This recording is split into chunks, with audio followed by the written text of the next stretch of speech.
વરિયાવ ખાતે 2 વર્ષના બાળકના મોત મામલે સુરત મહાનગરપાલિકા કમિશનર શાલિની અગ્રવાલ દ્વારા પાલિકાના 4 અધિકારીઓને શોકોઝ નોટિસ આપવામાં આવી છે। પાલિકાની ટ્રીમો ડ્રેનેજની કામગીરી બાદ ઢાંકણા બહાર મૂકીને જતી રહે છે। ના તો કોન્ટ્રાક્ટરના અધિકારીઓ એની ઉપર નજર રાખે છે। ગટરના તૂટેલા ઢાંકણા માટે કોણ જવાબદાર છે એ તપાસનો વિષય બન્યો છે।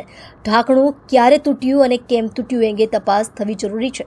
આ મુદ્દે સુરત મહાનગરપાલિકાના મ્યુનિસિપલ કમિશનર શાલિની અગ્રવાલે પાલિકાના 4 અધિકારીઓને શોકોઝ નોટિસ આપવામાં આવી છે। પાલિકા ઝોનના કાર્યપાલક ઇજનેર તેજસ પટેલને શોકોઝ નોટિસ આપી સાથે ડેપ્યુટી ઇજનેર નીતિન એમ ચૌધરી, જુનિયર ઇજનેર રાકેશ ટી પટેલ, સુપરવાઇઝર ચેતન પી રાણાને શોકોઝ નોટિસ આપી પાલિકા કમિશનર દ્વારા મોડી રાત્રે નિર્ણય લીધો હતો। માસૂમ બાળક ગટરમાં પડી જતા મોત થયું હતું। પાલિકાના અધિકારીઓની બેદરકારી સ્પષ્ટ સામે આવી છે।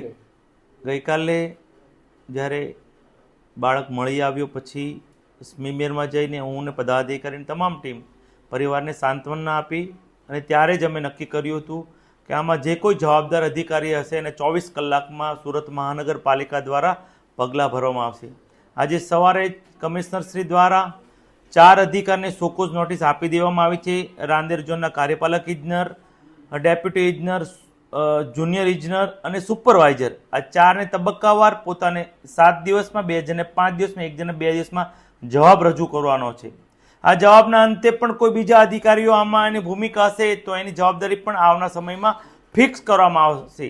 આવનાર સમયમાં સુરત મહાનગરપાલિકામાં આવો બનાવ બીજી વાર નહીં બને તેની તકેદારી પણ રાખવામાં આવશે અને આ બનાવથી એક દાખલો બેસાડવા પણ સુરત મહાનગરપાલિકા જઈ રહી છે।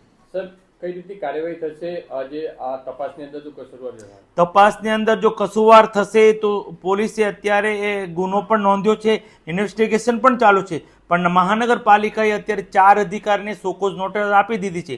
તપાસના અંતે કોઈ અધિકારીની ભૂમિકા આમાં સંડોવાયેલી હશે તો તેને સસ્પેન્ડ સુધી પણ કરવામાં આવશે।